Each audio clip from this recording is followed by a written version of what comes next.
Que Dieu vous bénisse. Amen. Que Dieu nous bénisse. Amen. Parce qu'il est un Dieu bon. Amen. Vous savez, la Bible dit, il est un Dieu redoutable au milieu des saints. Alléluia. Donc, quand son peuple se réjouit, quand son peuple l'adore, quand son peuple l'exalte, c'est un Dieu qui est redoutable. Laisse-moi vous dire une chose. Si on ouvrait les yeux spirituels de voir ce que Dieu vient de faire maintenant, nous serons étonnés. Pourquoi? Parce que nous nous réunissons, pas pour un homme, mais nous réunissons pour sa gloire. Amen. Puisque la Bible dit, là où 2, 3 sont réunis en mon nom, je suis au milieu d'eux. Donc la présence de Dieu témoigne que Dieu est parmi nous. Amen. Je bénis le Seigneur pour l'homme de Dieu. Je sais qu'il ne reste que quelques minutes pour partir, mais sa présence est une bénédiction pour vous. Je bénis aussi Dieu pour ta présence, pour la présence de tout un chacun de nous. Parce que Dieu a permis que nous puissions être là, pas pour m'écouter, mais pour écouter Dieu parler à travers moi. Amen. Je ne suis qu'un simple canal. Je pouvais ne pas venir. Je pouvais ne pas me tenir debout. S'il retire son souffle, je suis rien. Puisque ceux qui sont morts aujourd'hui, peut-être qu'ils sont plus parfaits que moi. Mais par la bonté de Dieu, parce que Dieu savait ou sait encore que j'ai encore une mission à accomplir, voilà pourquoi il me garde à vie. Peut-être toi aussi tu es ignorant. Laisse-moi te dire une chose. Si Dieu te laisse en vie, parce que tu as encore une mission à accomplir. Amen. Lorsque tu n'as pas encore accompli la mission de Dieu, Dieu ne permettra jamais que tu puisses partir. Amen. Il y a un jour, non, c'était le vendredi, je suivais l'information vers 19h. J'ai été étonné. Même, je regardais la télévision avec ma fille qui a dit, ah, papa, les voitures aussi volent. Est-ce que vous pouvez vous rendre compte? Une voiture volée. Mais Dieu, je bénis le Seigneur parce que même la personne qui était le conducteur de cette voiture n'est pas morte. Et la voiture a volé. C'était au rond-point à Liège. Un jeune homme de 20-22 ans, c'est un footballeur professionnel. Il roulait en vive allure. Il a raté le rond-point. J'ai vu la voiture voler. Je vous dis, la voiture fait quoi? Voler. Et dans un terrain de basketball. Et les enfants de 12 ans s'entraînaient. Voilà comment Dieu est merveilleux. Vous voyez les stades omnisports, comment on les fait, hein? En boule comme ça. Donc, Maman Rose, là où tu te trouves, hein? Tu vois là où Maman Rose se trouve. Donc la voiture a pris la plaine de monter par là et descendre dans les terrains de basket. Les enfants de 12 ans s'entraînaient. Et là où s'entraînaient, là où la voiture est tombée, il y a un banc de repos. Donc à chaque fin d'entraînement, l'entraîneur se met sur le banc pour parler à ses joueuses. C'était des filles. Donc tous, l'entraînement était fini. L'entraîneur a pris quelques 4 pas et toutes les filles sont montées pour se laver et la voiture a pris la vol pour entrer là-bas. Donc, à peu près 4 mètres ou 5 mètres que la voiture est rentrée et c'est tombé dans la salle comme ça. Puisqu'à la fin de l'entraînement, s'il y a des parents qui viennent regarder et récupérer leurs enfants, tous étaient encore dans la salle. Mais il n'y a aucun blessé et aucun mort. Est-ce qu'on ne peut pas glorifier ces dieux-là? Quelles sont les merveilles que Dieu fait? L'entraîneur est retourné tout en état tremblant. Il dit, mais je n'ai pas cru. Et ce sont les parents qui étaient là, qui ont réanimé les chauffeurs, qui ont appelé les secours. Dieu nous aime. Amen. Dieu nous aime. Amen. Si nous voyons, j'étais là, j'ai dit, mais quoi ça? Ma fille a crié, papa, la voiture a volé. J'ai dit, oui, la voiture a volé, mais il n'y a personne qui est mort. Non, Dieu est bon. Amen. Si nous voyons les flèches qu'on nous lance, si nous voyons les attaques qu'on nous fait, qu'est-ce que nous faisons de spécial? Tu dors là entre minuit, même entre 5h et 6h. Est-ce que tu sais ce qui s'est passé à toi? Non. Mais tu te réveilles. Comment ne pas élever ces dieux-là? Comment ne pas l'exalter? Comment ne pas l'adorer? Comment ne pas lui témoigner qu'il est un Dieu bon? Non, Dieu est bon. Il est bon. Que Dieu vous bénisse. Bien-aimés dans le Seigneur, Nous parlons de l'année des récoltes. Année des récoltes. 2023. Année des récoltes. Mais laisse-moi vous dire une chose. Nous allons parler de la récolte d'un homme qui m'a édifié. La récolte des Bartimée. Alléluia. La récolte des Bartimée. Notre thème s'intitule La récolte des Bartimée. Mais il y a un sous-thème dans la récolte des Bartimée. Les réalités de la récolte des Bartimée. Alléluia. Vous savez, la récolte, on ne peut pas parler des récoltes sans parler des agriculteurs. Donc ce sont les agriculteurs qui vont récolter. Or la Bible dit, celui qui sème peu moissonnera beaucoup. Non. Il moissonnera aussi peu. Mais celui qui sème beaucoup doit aussi moissonner beaucoup. Mais, s'il faut parler de cet homme qu'on appelle Bartimée. Bartimée veut dire fils de Timée.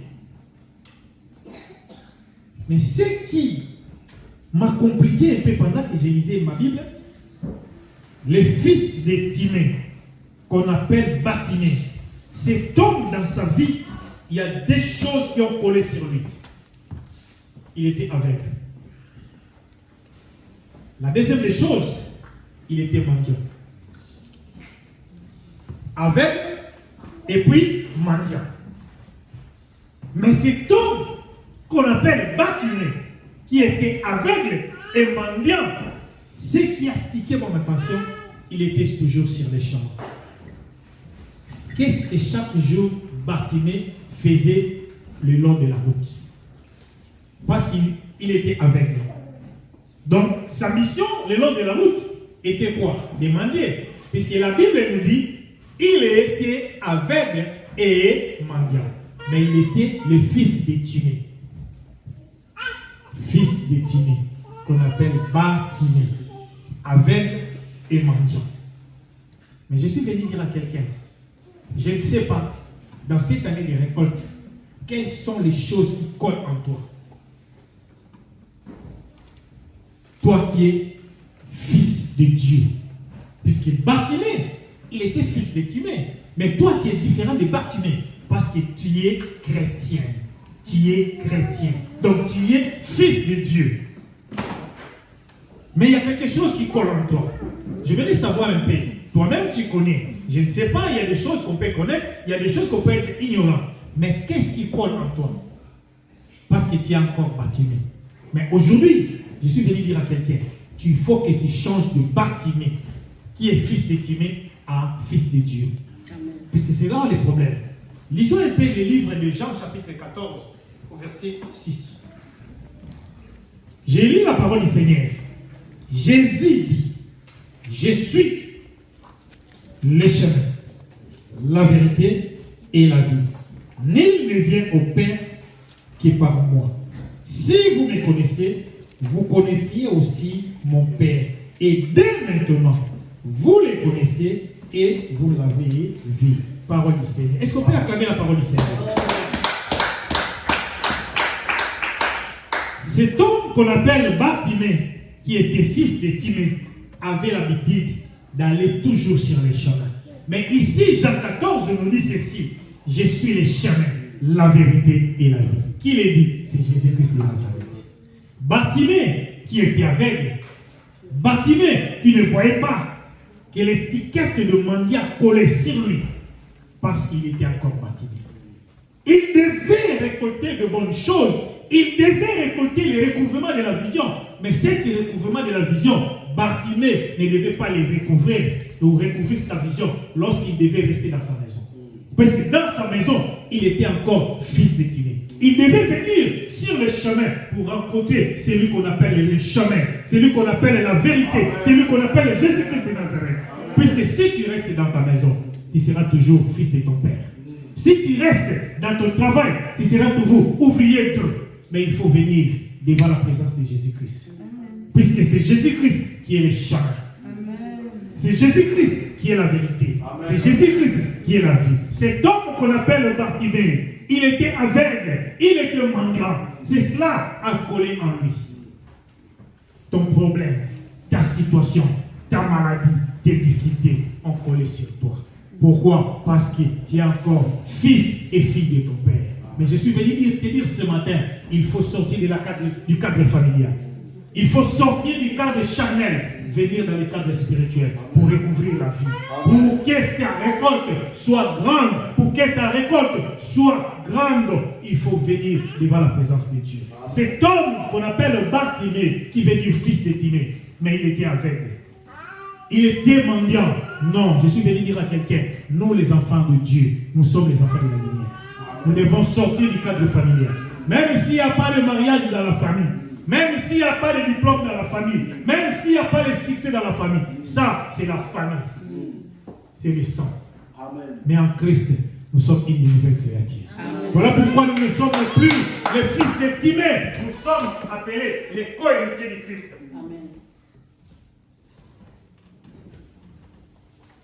C'est pas grave. Voilà pourquoi nous devons sortir du cadre familial. Amen. Jean 14 nous dit, je suis le chemin, la vérité et la vie. Si Bartimée était resté dans sa maison, il n'allait pas vivre les réalités. Amen. Il n'allait pas vivre les recouvrements de la vision. Il était utile. Quoi qu'il soit mendiant, quoi qu'il soit aveugle, il devait sortir pour venir sur le chemin. Je suis venu dire à quelqu'un, autrefois, tu étais en dehors. Autrefois, tu étais à l'extérieur. Autrefois, tu faisais des choses abominables. Moi, aujourd'hui, je suis venu te dire, rentre dans les chemins. Jésus-Christ a besoin de toi. Amen. Tu as besoin de faire de bons récoltes. Amen. Tu n'es pas venu être aveugle éternellement. Tu n'es pas venu rester dans la stérilité. Tu n'es pas venu rester dans le chômage. Tu n'es pas venu rester dans la pauvreté. Puisque Jésus t'appelle, venez dans les chemins de l'éternel. Venez en lui. Il a dit ici, je suis le chemin. C'est Jésus-Christ qui est ton chemin. Ce n'est pas ta famille. Ne reste pas dans les chemins de ta famille. Là où il y a les liens de limitation. Là où tout est limité. Là où les choses ne marchent pas. Là où les échecs sont à répétition. Là où les projets ne se concrétisent jamais. Ça, c'est ta famille. Mais venez dans les chemins de l'éternel. Venez dans les chemins de Dieu. Venez dans les chemins de Dieu. Jésus-Christ t'appelle. Puisque dans l'Apocalypse, il a dit, aujourd'hui, si vous entendez ma voix, n'endurcissez pas votre cœur. N'endurcis pas, mon frère, ma soeur, ton cœur. Écoute la parole de l'Éternel, puisque c'est la parole qui va te donner la vie. Venez en Jésus, vous qui écoutez cette parole. Aimez l'Éternel, servez-le avec votre cœur, puisque votre délivrance, votre guérison, votre victoire, votre récolte ne peut être grande que si vous venez dans les chemins de l'Éternel. Amen. Amen. Jean est clair. Je suis le chemin, la vérité. Oh, j'ai pensé, si Bartimée était resté dans sa maison ces jours-là, sans pour autant sortir pour aller mendier, qu'est-ce qu'il allait faire? Il allait rester éternellement aveugle. Mais Dieu est bon. Il nous aime. Il fait toutes choses bonnes en son temps. Il te connaît. Ce que j'ai retenu dans cet homme, il était persévérant. Laisse-moi vous dire une chose. Dans cette année de récolte, la récolte est là. Mais nous avons des réalités auxquelles nous devons faire face. C'est l'aveuglement. C'est l'aveuglement. Le manque de vision. Il ne voyait pas. Qui l'accompagnait? La Bible ne relate pas. Qui l'a déposé dans son coin? La Bible ne dit rien. Mais la Bible dit seulement il était aveugle. Est-ce que son père a péché? Je ne sais pas. Est-ce que sa mère? Je ne sais pas. Est-ce qu'il était né aveugle? Je ne sais pas. Mais laisse-moi vous dire une chose. Dans la lecture de la Bible, nous allons comprendre que Bartimée voyait. Puisqu'on ne peut jamais parler du recouvrement sans pour autant parler de la vision. Donc c'est quelqu'un qui voyait.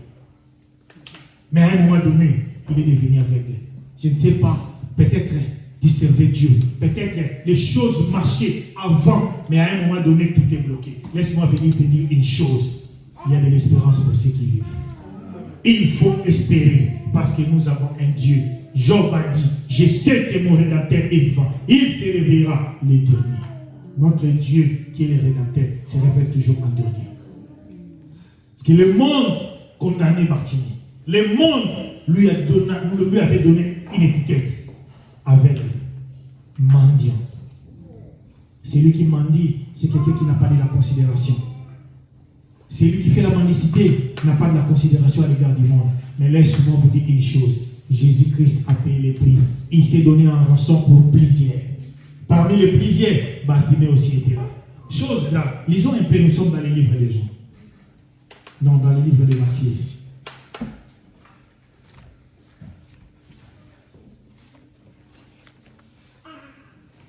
Non, nous allons lire Luc d'abord, verset 35. Et Luc 18, verset 35 à 42. Je lis la parole du Seigneur. Comme Jésus approchait de Jéricho, un aveugle était assis au bord du chemin. Là où nous avons lu en premier, Jean 14, on dit que Jésus-Christ, il est le chemin. Mais ici, dans Luc 18, Jésus approchait de Jéricho, un aveugle était assis au bord du chemin et mendiait. Qui mendiait? L'aveugle. Quel aveugle? C'est Bartimée. Est-ce qu'il mendiait dans sa maison? Non, dans les chemins. Or, dans les chemins où Bartimée était venu mendier, c'est dans les chemins auxquels s'est croisé qui? Jésus.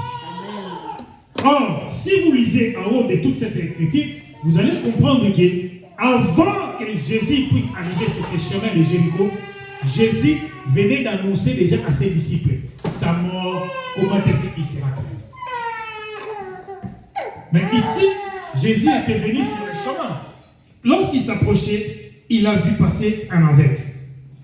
Était assis au bord du chemin et mendiait. Entendant la foule passer, il demanda ce que c'était. On lui dit, Jésus de Nazareth qui passait, et il cria, Jésus, fils de David, aie pitié de moi. Ceux qui marchaient devant lui les reprenaient pour le faire taire, mais il criait beaucoup plus fort, fils de David, aie pitié de moi. Jésus s'étant arrêté, ordonnant qu'on le lui amena. Quand il se fit approcher, il lui demanda, que veux-tu que je fasse? Il répondit, Seigneur, que j'ai recouvert la vie. Et Jésus lui dit, ta foi t'a sauvé. Jésus, ta foi t'a sauvé. À l'instant, il recouvra la vie et suivit Jésus en glorifiant Dieu. Tout le peuple voyant cela loua Dieu. Est-ce qu'on peut acclamer la parole du Seigneur? Est-ce qu'on peut acclamer la parole du Seigneur? Est-ce qu'on peut acclamer Dieu parce que c'est un Dieu merveilleux? Est-ce qu'on peut acclamer le Seigneur parce que ce Dieu-là va te donner une récolte abondante? Cet homme qu'on appelle Bartimée, fils de Timée, aveugle et mendiant. Laisse-moi vous dire une chose.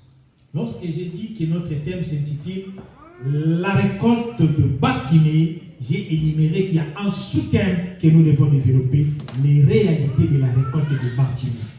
Bartimée, tu peux remplacer ton nom. Les réalités que cet homme Bartimée a suivies peuvent être situées par rapport à tes réalités, par rapport à ta situation que tu es en train de traverser. Donc laisse-moi te dire une chose. Lorsque Dieu promet la chose, il finit par l'accomplir. Puisque c'est lui qui donne la provision. Cet homme qu'on appelle Bartimée était né aveugle. Mais cet homme, ces jours-là, c'est comme aujourd'hui, c'est ton jour. Ce n'est pas le jour d'une autre personne. Mais je suis venu dire à quelqu'un, cette journée, c'est ton jour. Amen. Cette récolte qu'on est en train de parler cette année, c'est ta récolte. Amen. La récolte pour toi, la récolte pour ta maison, la récolte pour tes enfants. C'est une réalité irréversible. Ne dis pas qu'on parle de la récolte, c'est la récolte. C'est ta récolte. Si tu dis c'est ma récolte, oui, moi je l'accepte. Je vais récolter le meilleur de cette année. Amen. Pourquoi? Parce que j'ai compris. Mais laisse-moi vous dire une chose. La récolte n'est pas une chose facile. Même nos agriculteurs que nous voyons, ils subissent des choses extraordinaires. La plupart des agriculteurs des années 80-50 ici en Belgique sont morts de cancer. Vous savez pourquoi? Parce qu'ils utilisaient des produits chimiques non encore identifiés. Ils ont répété, mais nous sommes des bénéficiaires parce qu'on mange les fruits. Les fruits que nous mangeons, vous savez les efforts que ces gens-là font pour que ces fruits soient. Vous savez combien de fourmis, combien d'efforts que ces gens font. Laisse-moi vous dire une chose. Si vous ne vous sacrifiez pas, si vous ne vous travaillez pas, Si vous ne vous obéissez pas, la récolte sera pour vous un slogan. Parce que cet homme que nous lisons aujourd'hui, cet homme que nous parlons aujourd'hui, qu'on appelle Bartimée, il était un homme persévérant. Amen. Il était un homme courageux. Puisque je ne peux pas vous dire, nous vivons ici, en Belgique, nous voyons les gens qui sont en train de mendier dans les longues rues. Ils ne reçoivent pas toujours chaque jour. Peut-être ils reçoivent, peut-être aussi non.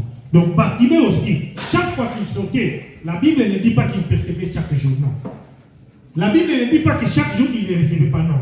Mais laisse-moi vous dire une chose. Lorsque Dieu a déclaré pour cette année 2023 que c'est une année de récolte, nous allons récolter les meilleurs fruits de cette année. Amen. Puisque cet homme a aussi suivi des réalités. Mais, lui qui ne voyait pas, ses oreilles écoutaient. Toi, qui étais autrefois dans les lois de l'imitation de ta famille, dans les échecs à répétition, là où les choses ne marchaient pas, il y avait des pleurs tous les jours. Ils ont oublié que tu plairais. Ils ont oublié que tu échouais.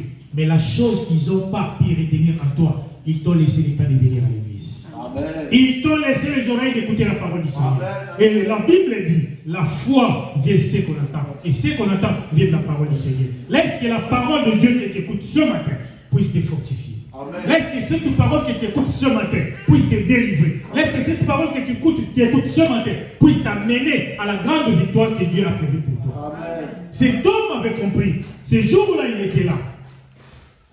Il est habitué à écouter des pas passer. Mais ce jour-là, le bruit des pas qu'il a entendu, il a dit que c'est inhabituel, puisqu'il ne voyait pas. Mais les oreilles étaient toujours ouvertes. Mais non, mais je vois parfois une personne passer par minute, puisqu'il ne connaît pas détecter le nombre de minutes. Mais je vois, il y a une personne qui est passée, même s'il ne passe pas près de moi. Mais ce jour-là, il a entendu les bruits inhabituels, parce qu'il ne voyait pas. Lorsqu'il a entendu les bruits inhabituels, ce qui est grave, on peut t'empêcher le mariage, on peut t'empêcher le succès, mais on ne t'empêche pas de prier.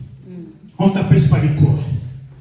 Cet homme en lui, il a entendu la parole du Seigneur. Il a dit, qu'est-ce qui se passe? Puisque ce que j'entends aujourd'hui, c'est inhabituel. Est-ce que vous pouvez m'aider? Est-ce que vous qu'est-ce qui se passe? On lui a dit non, c'est Jésus de Nazareth qui passe. Je suis venu dire à quelqu'un ce matin que Jésus-Christ est en train de passer dans ton chemin. Amen. Là où il y avait des échecs, là où il y avait des problèmes, là où il y avait des blocages, lorsque Jésus-Christ passe, il y a toujours de l'espérance. Puisque la Bible dit, dans leur détresse, ils invoquèrent l'Éternel et l'Éternel les délivrait. Ce n'est pas ta famille qui va te délivrer. Ce n'est pas Bartimée qui a délivré son fils. Mais c'est l'Éternel, le Dieu des armées, qui a fait que Bartimée puisse recouvrir sa vision qu'il avait perdue. Il a demandé, j'entends des choses inhabituelles. Qu'est-ce qui ne va pas? La foule lui a dit, c'est Jésus. Je suis venu dire à quelqu'un, pour ta situation, pour ton problème, pour la récolte que tu as besoin, il faut crier. Mais le monde est là, ce sont les réalités. La foule va t'empêcher. Tes amis vont t'empêcher. Ton mari va t'empêcher. Ta femme peut-être peut t'empêcher. Mais laisse-moi vous dire une chose. Crois à ce que tu es. Crois à ton Dieu. Ne pense pas que l'homme va accepter ton élévation. Amen. Même ton frère. Ne pense pas. Puisqu'il y a quelqu'un qui a dit, je ne t'abandonnerai pas. Amen. C'est Jésus-Christ de Nazareth. Bartimée a crié, Jésus, fils de David, aie pitié de moi. Mais la foule que nous voyons, la foule, ce sont nos amis. La foule, ce sont nos familles. La foule, c'est là où nous tirons nos origines, est en train de nous réclamer pour que nous ne puissions pas nous réclamer de l'Éternel. La foule a réprimandé. Non, tais-toi. Non, tu ne vois pas que ton âge est avancé. Non, tu ne vois pas, ici les gens ne réussissent pas. Non, tu ne vois pas, l'Europe est devenue compliquée. Non, tu ne vois pas, les gens n'ont pas de titre de séjour. Non, non, non, non. Le monde a toujours des limitations. Le monde a toujours des obstacles. Mais Bartimée a compris que ces gens-là, Ils me voient chaque jour mendier. Ces gens-là, ils me voient que je ne vois pas. J'ai besoin de la personne qui va m'apporter le recouvrement. Mais ils ne veulent pas. Laisse-moi vous dire une chose. Personne ne veut t'accepter tel que tu es. Personne ne peut accepter ton élévation. Je vis les gens dans ce pays. Ah, lorsque tu auras ça, je vais te faire ça. Mais tu as ça, il te laisse, il te regarde de loin. Il te regarde de loin. Et à combien plus forte raison? La foule était là devant Bartimée. Et tais-toi. Pourquoi? Parce qu'il ne voyait pas. Pourquoi? Parce qu'il n'y avait personne qui devait l'accompagner chez Jésus-Christ. Mais on n'a pas empêché sa voix de continuer à crier plus fort. Pour ta situation, ce n'est pas moi qui dois crier. Pour ton problème, c'est toi-même qui dois crier. Crie, ne crie pas aux hommes, mais crie à l'Éternel Dieu des armées. Il est un Dieu omniscient. Même si tu es dans ta chambre, il va t'écouter. Même si dans ta camionnette, même si en une minute, si tu écris à l'Éternel Dieu des armées, il va t'écouter. Mais ces jours-là, la Bible parle de la foule. Mais rendez-vous compte, la foule fait taire cet homme. Mais cet homme crie pour que Jésus puisse l'écouter. Je suis venu dire à quelqu'un, il faut être courageux. La foule est là. Il va t'empêcher de vivre la main de Dieu. La foule est là. Il va te dire, ah, toi tu as déjà quel âge? Tu ne vois pas que ton âge est avancé. Non, ne les suis pas. Sarah couchée à la double âge de ménopause. Maman bébé s'est mariée à plus de 50 ans. Est-ce que ce n'est pas un témoignage? Est-ce que Dieu n'existait pas? Et à combien plus forte raison si Dieu l'a peut t'abandonner? Mais à une seule chose, il faut crier. Même si la foule t'empêche, même si les situations t'empêchent de vivre la main de Dieu, ça c'est l'homme qui te limite. Mais toi tu as un Dieu aux possibilités. La Bible dit, rien n'est impossible à celui qui croit. Ne crois pas à ma parole, mais crois à la parole que Dieu nous dit. Parce que cet homme a compris. La foule, c'est l'obstacle. La foule, c'est les réalités. C'est la limitation des yeux. Mais nous avons un Dieu. Puisque la Bible dit, quand on tourne vers lui les regards, on est rayonnant des joies. Cet homme a compris. Il a crié. La foule lui a dit, tais-toi. Il a crié. La foule lui a dit, tais-toi. Lui aussi, il a persévéré. Laisse-moi te dire une chose. Si tu as essayé pour la première fois, ça n'a pas réussi, essaye encore. Amen. Si tu essayes pour la deuxième fois, ça n'a pas réussi, essaye encore. Si tu essayes pour la troisième fois, ça n'a pas réussi, essaye encore. Parce que tu as un Dieu. Notre Dieu est un Dieu aux possibilités illimitées. La foule, l'environnement, les réalités, nos familles, les amis nous empêchera d'atteindre notre objectif qui est la récolte. Mais nous avons un Dieu. Lorsqu'il promet, il finit par accomplir. Amen, amen. Cet homme a entendu Jésus, fils de David, aie pitié de moi. Laisse-moi vous dire une chose. Lorsque tu penses que ta prière n'est pas arrivée, Dieu l'a déjà exaucée. Il attend au moment opportun. Amen. Il attend les moments favorables. Ni trop tôt, ni trop tard pour agir en ta faveur. Amen. Il t'a déjà vu. Il a vu comment tu as souffert. Amen. Et il a aussi vu ta volonté. Il a aussi vu ta fidélité. Il a aussi vu ton obéissance à son égard. Voilà pourquoi il ne va pas te laisser comme ça. Amen. Toi, crie seulement, fils de David, aie pitié de moi. Ce n'est pas moi qui dois avoir pitié de toi. Laisse-moi vous dire une chose. L'homme peut compatir, mais celui qui vit dans nos cœurs, il a la solution pour nos problèmes. Amen. Ah, j'ai entendu ce qui t'est arrivé. Hein. C'est dur. Mais Dieu amène la consolation. Ce n'est pas un nom. Fils de David, aie pitié de moi. Mais quelqu'un qui dit aie pitié de moi, vous lui dites tais-toi. Quelqu'un qui est dans la difficulté, ah, il va voir, il va souffrir encore. Mais apporte-lui les secours. Apporte-lui le soutien. Non. L'homme va chercher à t'écouler davantage. Mais tu as un Dieu qui va te relever. Amen. Le monde voulait que cet homme puisse rester aveugle. Parce qu'il était encore fils de Timée. Mais Jésus-Christ, lui qui est le chemin, lui qui est la vérité, lui qui est la vie, il avait le recouvrement de vision pour cet homme. Amen. Voilà pourquoi il a écouté. Pour ta situation, pour ton problème, c'est Jésus-Christ a déjà écouté. Amen. Et il veut apporter la solution. Amen. Et lorsqu'il a entendu, écoutez ce que la Bible dit. Jésus s'est arrêté, ordonnant qu'on lui amena, et quand il se fit approcher, il lui demanda. Non, c'est verset 28, c'est bien d'abord. Et je commence par 38. Et il cria, Jésus, fils de David, aie pitié de moi. Mais ceux qui marchaient devant les reprenaient pour le faire taire. Mais il criait beaucoup plus fort, fils de David, aie pitié de moi. Jésus s'étant arrêté, ordonna qu'on le lui amena. Et quand il se fit approcher, il lui demanda, que veux-tu que je fasse? Vous voyez le monde? Quelqu'un qui est aveugle, qui demande de l'aide, mais il n'y a personne qui voulait lui apporter de l'aide. Il lui faisait encore taire. Ah, moi vraiment j'ai besoin. Mais il est là, il a la situation pour ton problème, mais il veut encore te clouer.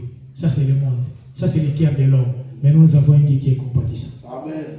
Nous avons un Dieu qui est bon. Nous avons un Dieu qui nous aime, quelles que soient nos situations. Laisse-moi vous dire une chose, les obstacles seront toujours là dans la vie. Mais ces obstacles-là qui sont là, va permettre que la gloire de Dieu se manifeste. Amen. Les obstacles que les gens, les crocs à jambes que les gens sont en train de te mettre pour que la gloire de Dieu se manifeste en toi. Amen. Dieu ne veut pas partager sa gloire avec qui que ce soit. Il va les laisser te critiquer. Il va permettre que ces choses arrivent à toi. Parce que lorsqu'ils verront Dieu agir en toi, ils s'étonneront. C'est cela, c'est la mission de Dieu. Dieu nous veut du bien. Dieu voulait aussi le bien pour cet homme qu'on appelle Bartimée. Mais cet homme, il était un homme persévérant. Les obstacles, il y en a. Les problèmes, il y en a. Les situations compliquées, ils sont. Mais laissez-moi vous dire une chose. Il faut toujours se confier à l'Éternel. Amen. Il faut savoir crier. Et quand crier, où crier, et par pourquoi crier. Cet homme savait qu'il était bien aimé dans le Seigneur. Nous parlons de la récolte. Chacun de nous en ce qui les concerne. La question vous est posée, la réponse aussi à vous de les garder. Dans quel domaine que tu veux que Dieu puisse récolter de Dieu? Ça, c'est ma question. Mais la réponse toi-même, il faut les garder. Cet homme, ce qui m'a édifié en lui, il était précis. Il savait pourquoi je crie. Et lorsque je vais crier, si cet homme m'écoute, je sais ce que je vais lui demander. Une illustration, quand on était encore au bled, à l'époque du président Mobutu, il est parti, il est parti à l'Équateur. Il faisait des tournées, notre ancien président. Il est parti à l'Équateur, un pays, une province, il n'y avait pas l'eau, il n'y avait pas l'électricité, il n'y avait pas de route, il n'y avait rien. Puisque l'Équateur, quand on parle l'Équateur, c'est vraiment une grande forêt. Mais lorsqu'il est parti là-bas, il a posé la question à ce peuple-là. Qu'est-ce que vous voulez que je fasse pour vous? Vous savez ce qu'ils ont demandé? Boula Lima, Boula Lima. Donc Boula Lima, Bralima. Il n'avait pas l'hôpital, il n'avait pas beaucoup de bonnes choses, mais le président de la République arrive, il leur demande qu'est-ce que vous voulez que je fasse pour vous. Ils ont demandé la brasserie. Alléluia. Donc, et pour eux, boire c'était plus meilleur. Cet homme qui est différent du peuple de l'Équateur, que je viens d'illustrer, lorsque Jésus a entendu sa préoccupation, il lui posa la question, que veux-tu que je fasse? Voilà pourquoi je vous pose aussi la question. C'est l'année de la récolte. Quel est le domaine que tu veux que tu puisses récolter? La réponse, garde-la en toi. Mais j'aimerais te dire une chose, il faut être précis dans cette année de récolte. Ne t'attends pas. Tu veux avoir tout en un moment. Non. Dieu fait toutes choses en son temps. Mais pour toi, il faut chercher à être précis. Cet homme qu'on appelle Bartimée était un homme précis dans ce qu'il demandait. Puisque lorsqu'on lui posa la question, tu as crié oui, tu pries oui, bientôt nous aurons 3 journées de jeûne, oui. Mais dans ces 3 journées de jeûne, dans cette année de récolte, qu'est-ce que tu veux que Dieu puisse te faire? C'est ça le problème. Que je recouvre la vision. Il était précis. Je vais recouvrir la vision. Non, lisons d'abord, puisque nous allons rentrer ici. Nous sommes dans le livre de Matthieu.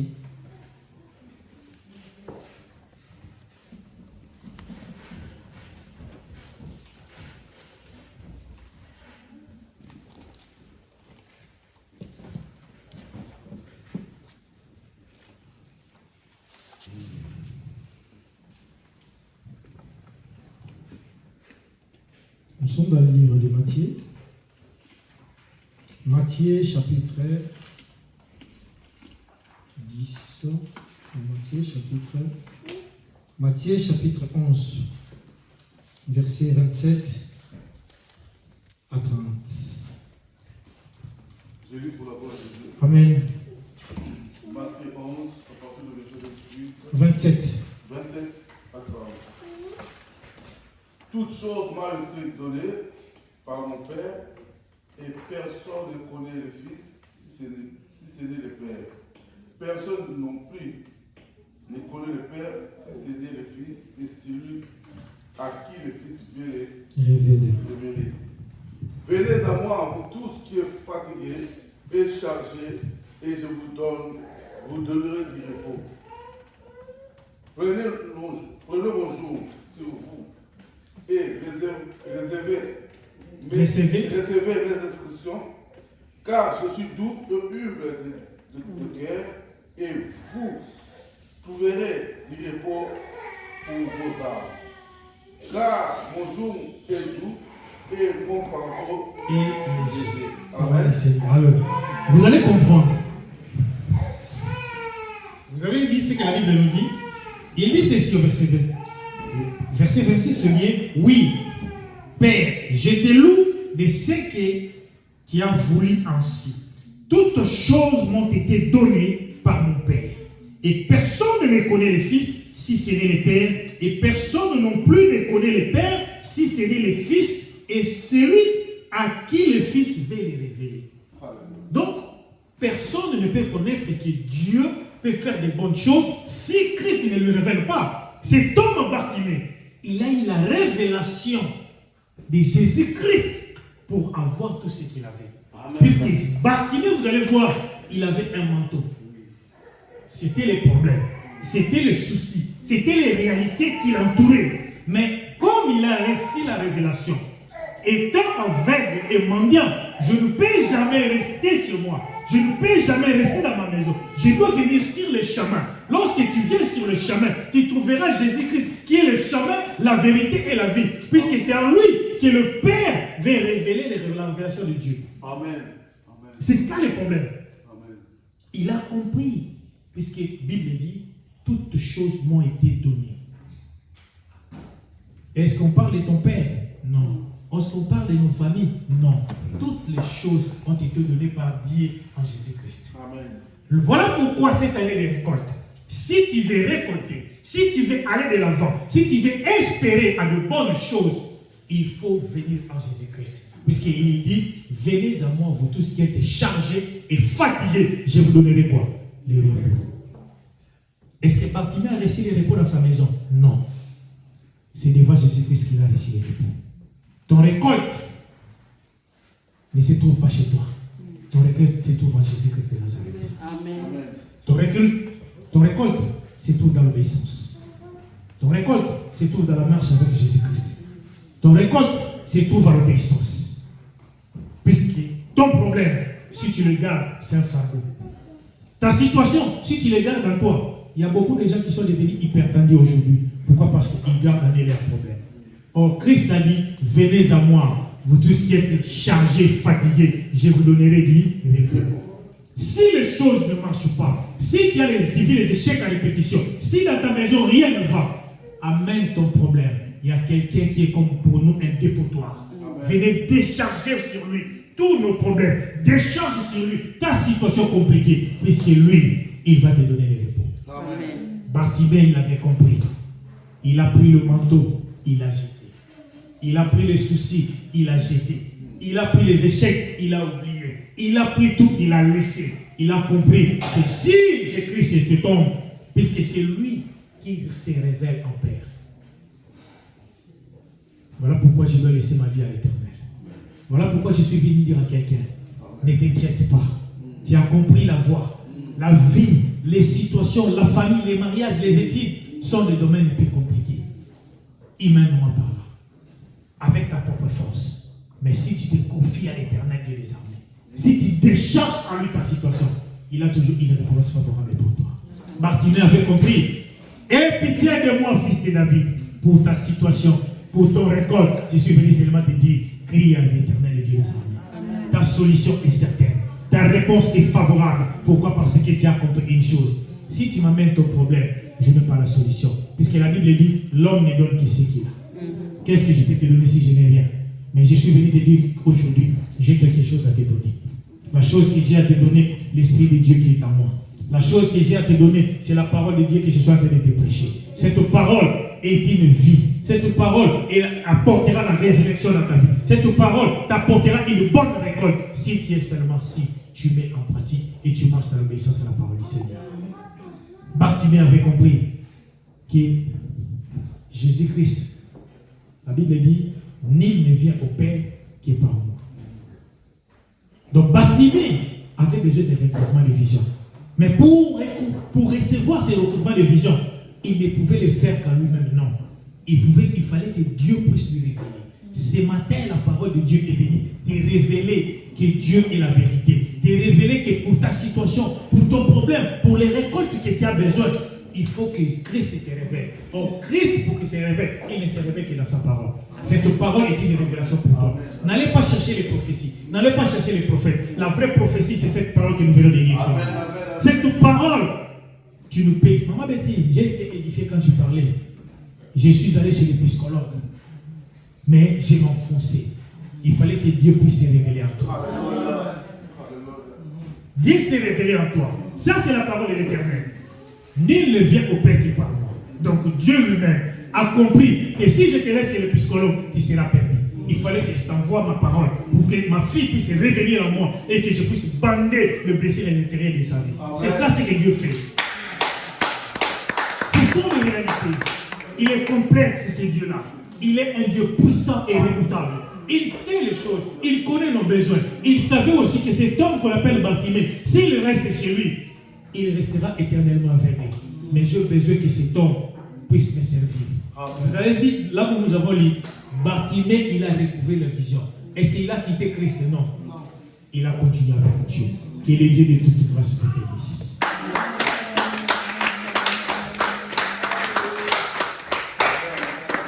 Que le Dieu de toute grâce te bénisse. Bartimée avait compris. J'étais aveugle, j'étais mendiant. La mendicité m'avait collé. L'aveuglement était sur moi. Ton problème était toujours des évasions, des échecs à répétition. Mais lorsque tu comprends et que Dieu te donne la victoire et que Dieu te donne la bonne récolte, laisse-moi te dire une chose. Continue dans le chemin de l'Éternel. Bartimée avait compris. C'est dans le chemin de Christ que j'ai recouvré ma vision. Ma récolte est devenue grande. Voilà pourquoi je n'abandonnerai pas ce chemin. Je dois toujours m'attacher à ce chemin. Et le Dieu de toute grâce soit votre partage. Et mon Dieu vous bénisse.